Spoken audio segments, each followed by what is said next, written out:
میں نے بات کہاں کی اس چنگاری کی. بہت اچھی. تو بہت زبردست چیزیں ہیں، اور آپ مستقل جو تازہ چیزیں بھی لکھتے ہیں وہ بھی بہت کمال کی ہیں، اور مثل طرح بھی دیتے ہیں آپ، اس پہ خود بھی لکھتے ہیں اور لوگوں کو بھی موٹیویٹ کرتے ہیں. اور آپ انڈین جو فکشن ہے اور پاکستان کا فکشن ہے، اس حوالے سے میں سوال کرنا چاہوں گا آپ ہر دو حضرات سے کہ اس کو آپ کہاں دیکھتے ہیں کہ انڈیا کا فکشن کیا الگ کچھ موضوعات کے ساتھ ہے، اسلوب الگ ہے، ان کا کردار الگ ہیں، یا ہمارے کردار الگ ہیں، ہمارا اسلوب الگ ہے، اس کو کیسے دیکھیں گے زیب بھائی آپ؟ میں اس میں خالد معین صاحب یہ کہوں گا کہ پچھلے کچھ عرصے میں اچھے ناولز بھی آئے ہیں. زیادہ تر تجربات وہاں یہ ہو رہے ہیں کہ جو ہے وہ مثال کے طور پہ کسی نے امراؤ جان ادا کے کردار کو آگے بڑھایا کہ امراؤ ابھی تک زندہ ہے. وہ اشفاق صاحب نے ایک ناول اس طرح کا انہوں نے لکھا ہے. وہ لکھنؤ پھر جو والے لکھنؤ والے جو جی. پھر آپ یہ دیکھیے کہ خصوصی طور پہ یعنی کہ وہ جو مختلف افسانے آئے ہیں منشی پریم چند کی، ان کی افسانوں کے کرداروں کو آگے بڑھایا گیا. اچھا اچھا. اس کے اوپر بے شمار افسانے لکھے گئے ہیں اور لکھے جا رہے ہیں، اور کچھ لوگوں نے تو ان کا اختصاص ہی یہی تھا. پھر سعادت حسن منٹو کے کردار آپ دیکھیے، وہ بدتمیز کو آگے لے کے جا رہے ہیں یعنی، اور اس کے علاوہ ٹھنڈا گوشت، اس کے کردار پہ بے شمار افسانے لکھے گئے. تو ایک بات میں یہ دیکھ رہا ہوں کہ اس میں یہ تجربات کیے جا رہے ہیں فور فکشن جو لکھا جا رہا ہے. تو وہ جو خالد معین صاحب نے کچھ دیر پہلے فکشن کے تعلق سے بات کی تھی کہ فکشن کی ڈیفینیشن کیا ہے، تو میں سمجھتا ہوں کہ وہ جو روایتی ڈیفینیشن ہے اس کے تحت بھی ناول لکھے جا رہے ہیں. ہمیں یہ بھی ثابت کرنا ہوگا، بتانا ہوگا کہ بھئی آپ کوئی کردار لے رہے ہیں، اس کردار کے ساتھ آپ ابلاغ کر رہے ہیں تو کن معنوں میں کر رہے ہیں. آپ ڈرامہ تو نہیں لکھ رہے ہیں یا یہ ناول لکھ رہے ہیں. تو اس میں یہ دیکھ رہا ہوں کہ کچھ چیزیں جو ہے وہ اچھا، یہ جو ایک بات ہے کہ نظر مشرف عالم ذوقی تھے جن کو کووڈ کے دور میں انتقال ہوا، انہوں نے بہت سارے ناول لکھے، ان کے بھی ایک فریشنس تھی، چیزیں تھیں بہت اچھی. اور خالد جاوید وہ بھی بہت عام فکشن، نعمت خانہ ان کا ہے. اس طرح اور ایک پوری نسل وہاں آ گئی ہے جو فکشن کے تازہ تر اسالیب کو استعمال کر رہی ہے اور کریٹیوٹی کے ساتھ استعمال کر رہی ہے. ایک بات. دوسری بات یہ ہے کہ یہاں کے جو فکشن نگار ہیں ان کی کتابیں بھی وہاں چھپ رہی ہیں. جیسے ڈاکٹر ارشد رضوی کا جو خود نویس تھی وہ وہاں پرنٹ ہوئی ہے، زرد موسم کی یادداشت. اور میرے خیال میں زیب بھائی کا یہ جو ناول ہے یہ بھی وہاں ضرور چھپے گا. تو اس سے کیا تبدیلی پیدا ہو رہی ہے اور کیا امکانات پیدا ہو رہے ہیں ڈاکٹر صاحب؟ اس میں یہ تو ہوا ہے کہ میری کتاب جو زرد موسم کی یادداشت تھی وہ وہاں پر چھپی، تو ایک کنیکشن بنا. میں نے دیکھا کہ وہاں کے لوگوں کے ساتھ ایک رابطہ پیدا ہوا، اور بہت سی ای میلز بھی مجھے آئیں، واٹس ایپ بھی آئے، نمبر بھی مانگے گئے، مجھ سے ڈسکشنز بھی کی ان لوگوں نے کہ یہ ایک نیا بالکل آپ نے تجربہ کیا ہے. تو یہ بہت اچھا ہے. وہاں کی کتابیں بھی یہاں پاکستان میں چھپ رہی ہیں اور یہاں کی کتابیں وہاں چھپ رہی ہیں. بہت اچھا ہے، لیکن بس اس میں دشواری یہ ہے وہ کتابیں ہمیں مل نہیں پاتی. یہ بہت بڑی دشواری ہے. اچھا، رفاقت حیات کا بھی جو میر واقعی راتیں ہیں وہ بھی وہاں سے چھپا ہے، لیکن اور کامی شاہ کی ایک کتاب چھپی ہے، وہ کہانیوں کی کتاب بھی چھپی ان کی، اور اس طرح چیزیں ہو رہی ہیں. انتظار میں ہیں کامی شاہ، وہ کتابیں آ نہیں پاتی ہیں، یہاں ایک پرابلم ہے. یہ ایک بہت بڑا پرابلم ہے. تو ابھی بھی میری جو ایک کتاب ہے وہ لکھنؤ سے چھپ رہی ہے، پھر شام ڈھلی، جو آپ کی تازہ کتاب جو ہے کہانیوں کی کتاب ہے، اور یہ جنوری میں یہاں سے بھی چھپے گی پاکستان سے. تو یہ چھپ تو جاتی ہے وہاں پر. اچھا، میں یہاں مشرف عالم ذوقی اور جو خالد جاوید تو خیر بہت اچھے کہانی کار ہیں، رائٹر ہیں، نعمت قضا جیسے ان کی کتاب آئی ہے. میں انڈیا اور پاکستان میں ایک فرق واضح طور پر دیکھتا ہوں. جی ضرور. پاکستان میں جو رائٹر ہے، کہانی کار ہے، وہ زیادہ بہتر طور پر میں سمجھتا ہوں اچھا کہانی لکھ رہا ہے اور ناول لکھ رہا ہے. اچھا، وہ ابھی تک پرانے کرداروں میں الجھے ہوئے ہیں، مجھے ایسا لگتا ہے. ہم نئے تجربے کر رہے ہیں. خالد جاوید تو نہیں ایسا کر رہے، لیکن یہ خالد جاوید کے اندر مشرف خاص مشرف ذوقی جو تھے، انہوں نے وہی پرانے کردار اٹھا کر لکھے اور ان کو ایک اسی ترتیب میں لکھا ہے. لیکن یہاں خاص طور پہ پاکستان میں جو لکھاری ہیں وہ نئے تجربے کر رہے ہیں. جیسے ایک بہت بڑا تجربہ بندوبست ہمارے سامنے آیا ہے، اور بھی جو کہانیاں لکھی جا رہی ہیں. اور تو اچھے کہانی کار اچھے. اس میں ایک بات ایک پہلو یہ بھی ہے ڈاکٹر ارشد رضوی کہ وہ جو ادبی رسائل ہوتے تھے جو یہاں کا ادب وہاں وہاں کا ادب یہاں اور مکس ادب جو ہے ملا جلا ادب بھی، لیکن اب وہ رسائل کی ترسیم بھی تقریباً بند ہے. تو ہم بہت سارا جو نوجوان ہیں وہاں لکھنے والے ان سے ہم اس طرح واقف نہیں ہیں کہ ان کے تجربات کیا ہیں، وہ کیا زبان لکھ رہے ہیں. چونکہ آزادیوں کی صورتحال، آزادیوں کی سرحدیں وہاں زیادہ ہیں، ہم پر تھوڑا جبر ہے. حالانکہ جبر میں بھی اچھا لکھا جاتا ہے، لیکن قدغنیں جو ہیں جبر کی وہ روکتی بھی ہیں بہت سارے تجربات سے. انڈیا میں یہ صورتحال ذرا نسبتاً کم ہے. جمہوری ملک ہے تو وہاں بہت ساری آزادیاں حاصل ہیں، وہ کھل کر لکھتے ہیں، بہت سارے مذاہب کو ملا کے بھی لکھتے ہیں.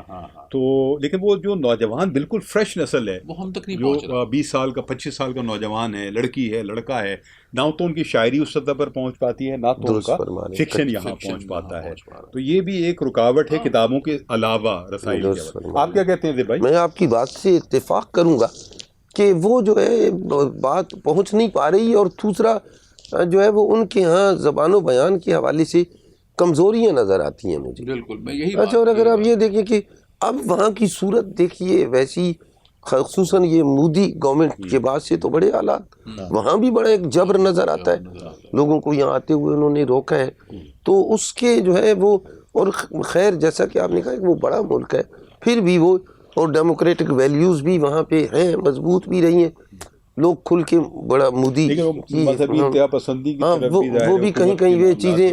لیکن ایک بات جو آپ نے فرمائی یہ بات ہے کہ ایز سچ بہت سی چیزیں ہمارے پاس پہنچی نہیں. کبھی کبھی بعض لوگ جو ہم دیکھتے ہیں سنتے ہیں تو وہ تو بہرحال، جیسے ابھی آپ نے نعمت خانہ کی بات کی ہے یا وہ امراؤ جان ادا کے حوالے سے جو لکھا جا رہا ہے، تو یہ تو ہے. لیکن عمومی طور پہ ایک اور ہے کہ ان کے یہاں زبان بہت، ان کے جو اچھے خاصے نون ہیں ان کی بھی زبان بہت کمزور ہے. جی زبان کمزور ہے، اور وہاں کے میڈیا سے وہ دیتے ہیں باتیں. ہمارے یہاں اردوتی رائے اس کی جو خود نوشت آئی ہے اردو میں بھی آ گئی ہے، اردو میں بھی آ گئی، اور وہ جو ان کی ناول خود ہی نظر آتی ہے وہ تو خیر باشعور. اچھا، لیکن کیا ایک خوبصورت کوئی شام ہو ایسی جو ہم تینوں احباب ہوں، کچھ وہاں کے لوگ ہوں، ہم دلی کے ایک چائے خانے میں بیٹھے ہوں، وہاں یہ گفتگو ہو رہی ہو، گفتگو ریکارڈ ہو رہی ہو، ہم بمبئی میں کہیں بیٹھے ہوں، چوپاٹی پہ بیٹھے ہوں کہیں، اور کسی اسٹوڈیو میں بیٹھے ہوں، اور پھر لٹریچر پہ گفتگو ہو رہی ہو، فکشن پہ گفتگو ہو رہی ہو، یا وہاں کے دوست یہاں پر آئیں، کراچی پریس کلب میں ہم گفتگو ساتھ مل کر رہے ہیں، اتنا اچھا لگے. تو اس طرح کی شامیں کاش ہمارے نصیب میں ہوں. کتابوں کی ترسیل ساتھ ہو، یہاں کی کتابیں وہاں پہنچے، وہاں کی کتابیں یہاں آئیں، رسائل تقسیم ہو، آئے جائیں رسائل، احباب آئیں جائیں، صرف مشاعرے ہی نہیں، اس کے علاوہ بھی بہت کچھ لٹریچر میں بہت کچھ ہے. ہم سے جو پہلے کی نسل تھی اس نے اسی طرح تھا، وہ اسی آزادی کا لطف اٹھایا انہوں نے. طارق رئیس فروغ صاحب، آپ نے تو گفتگو ظاہر سماعت کی، اور ہمارا جو بنیادی معاملہ تھا وہ تھا بندوبست پہ، اور وہ زیب اسکار حسین صاحب کا یہ ناول ہے. یہ ساری گفتگو جو ہوئی ہے وہ اصل جو بنیاد ہے وہ بندوبست ہی ہے، اور زیب اسکار حسین صاحب یہاں تشریف لائے ہیں. یہ اتنی بڑی کرم فرمائی ہے کہ آپ لوگ اس کو نہیں سمجھ سکتے، لیکن میں جانتا ہوں. یہ بھائی بہت کم گھر سے نکلتے ہیں، بہت کم ایسا ہوتا ہے کہ وہ ادبی تقریبات میں بھی جائیں، بہت خاص الخاص. تو بڑی انہوں نے مہربانی کی، نوازش فرمائی کہ وہ یہاں تشریف لائے، اور ہمیں جو ہے ہم ان سے گفتگو کر سکے، اور آپ تک یہ گفتگو پہنچا بھی رہے ہیں.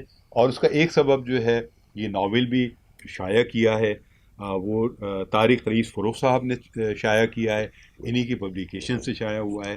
تو طارق رئیس فروغ صاحب سے ہم یہ پوچھیں گے کہ یہ جو ایک ناول ہے بندوبست، بہت اہم ناول، اور ایک ایسا ناول ہے جو یقیناً جو سارے ناول ہیں ہمارے ہم عصر ادب کے، اس میں بہت منفرد اور ممتاز ناول ہے. تو یہ آپ کو کیسے خیال آیا طارق رئیس فروغ صاحب کی یہ ناول چھاپا جائے؟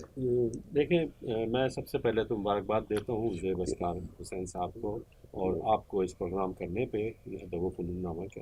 اور یہ تو ایک اعزاز ہے میرے لیے اور ہمارے پبلیکیشنز کے لیے، فروغ پبلیکیشنز کے لیے، کہ ایک خوبصورت ناول اور اچھوتا ناول اور یہ کہ روایت شکن ناول میں اس کو کہتا ہوں، یہ ہم نے مطلب انہوں نے مطلب یہ موقع دیا اور میں نے اس کو شائع کیا، کیونکہ یہ فروغ پبلیکیشن سے جو کتابیں ہوتی ہیں بڑی معتبر شائع کرتے ہیں اور ہو رہی ہیں ماشاءاللہ کافی، تو اس میں یہ ایک نمایاں مطلب نام ہے بندوبست کا، اور اس کا جو شعر ان کی تصویر کے ساتھ جو شعر ہے، شعر پڑھیے گا۔ ایک آسماں ضرور ہے میرے نصیب میں، ایک آسماں ضرور ضرور ہے ہے میرے میرے نصیب نصیب میں، میں، زیر زمیں ضرور کوئی بندوبست ہے، ہے، زیر زمین زیر زیر زمین زمین ضرور ضرور کوئی کوئی بندوبست ہے۔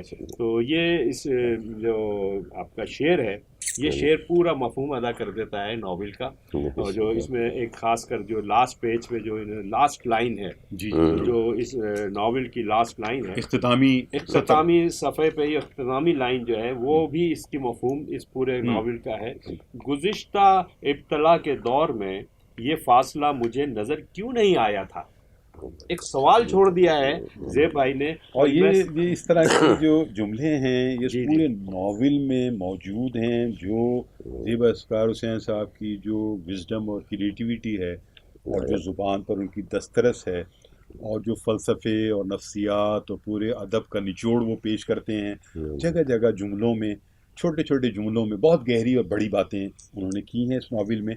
اور ہمیشہ انہوں نے جو بھی فکشن لکھا ہے زیب اسکار حسین صاحب نے، وہ بلند معیارات کا لکھا ہے، اور پہلا ہی ناول جو ان کا ہے وہ بھی اعلیٰ معیارات کے تمام تقاضوں کو پورا کرتا ہے، اس پر پورا اترتا ہے، اور ہم متمنی رہیں گے کہ زیب اسکار حسین صاحب کے مزید ناول آئیں اور اسی طرح لکھتے رہیں، اسی طرح ہماری رہنمائی فرماتے رہیں اور ہماری سرپرستی کرتے رہیں۔